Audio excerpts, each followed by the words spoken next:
তো আশা করি প্রত্যেকে ভালো আছো। তো তোমরা এই মুহূর্তে দেখে নাও তোমাদের স্ক্রিনে কোন অঙ্কটা এসছে, দেখে নাও চট জলদি।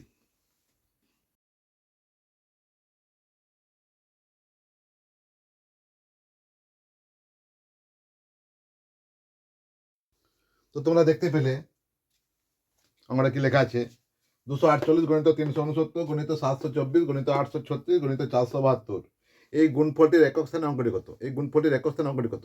তো কি বার করবে উত্তরটি?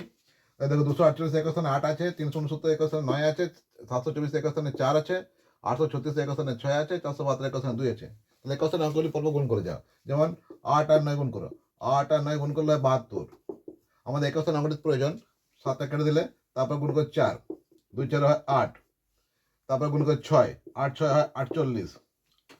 21 স্থানে অঙ্ক প্রয়োজন, 10 স্থানে অঙ্কটা কেটে দিলে তারপর গুণ করে 2, 8 2 হয় 16।